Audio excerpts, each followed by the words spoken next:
When you go to the movies these days, all you see are digital effects, and that's perfectly okay. But why are they usually subpar? There are movies that have great digital effects, like Interstellar, The Martian, Guardians of the Galaxy, and the Harry Potter series. But why is it we complain so much about movies with digital effects that aren't at those levels? This is Lincoln Schlimmer, and this is the box office. So why is it we always complain about digital effects? Yeah, there are times when they look really, really bad. Movies based off of old cartoons come to mind, like Alvin and the Chipmunks or Yogi Bear. But so often, we don't give credit where credit is due. As bad as the Transformer movies are, you have to admit, the special effects are impressive. Now, there's an article called Special Effects in Film from Columbia Journal. It goes on and on about how great digital effects are, and yeah, they can be great, but so many times special effects can ruin a movie. One of the best examples I can think of is the 2011 movie The Thing. It's a prequel to the 1982 film of the same name. The 82 version is amazing in every sense of the word, and the makeup effects in that film are some of the best I have ever seen. Never in my life have I been so afraid that an alien is pretending to be one of my friends. And the 2011 version has no makeup effects. It's all digital, and it's not even good, and it's supposed to be an effects movie. I guess what I'm trying to say is, if you want to use digital effects, you need to make sure they look good, especially if you have a big budget. And digital effects can be great, even in bad movies, like the Transformers movies. Those movies are bad, but the effects are great. But nobody wants to talk about that. Another thing is that a good movie can have bad effects.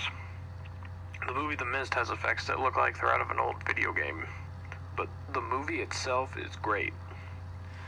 So the main thing is, digital effects can be great, but they can also be terrible.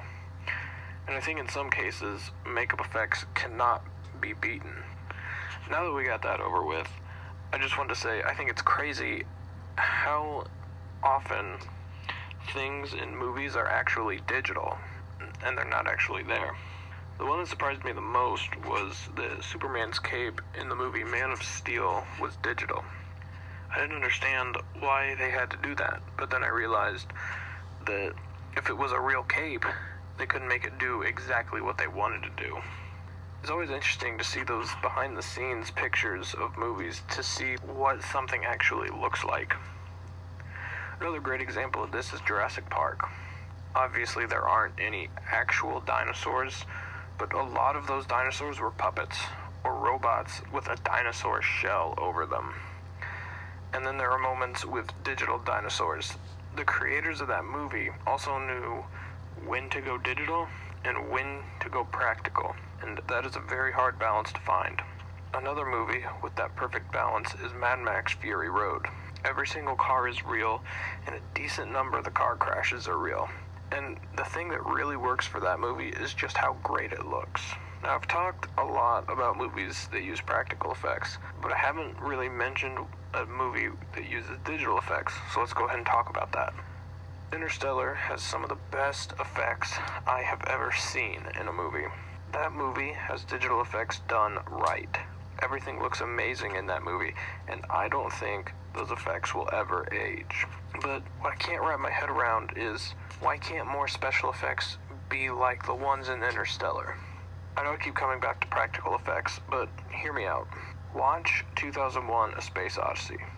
It's a really weird movie, and it came out in 1968, and so all the effects are practical, and they still hold up. They still look great, and they do not look cheesy. So now that I've brought up an old movie with great effects, let's talk about old movies in general. I'm sure everyone has made fun of bad effects in an old movie. And look, I'll admit that I've done it too. But you have to keep in mind that some of those effects were state-of-the-art back then. Take the original King Kong.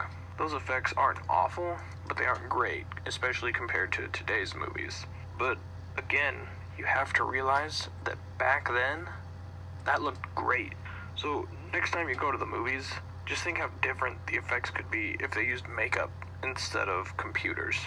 Or next time you watch an old movie on TV, don't be so quick to say the effects are terrible. Thanks for listening. This has been The Box Office.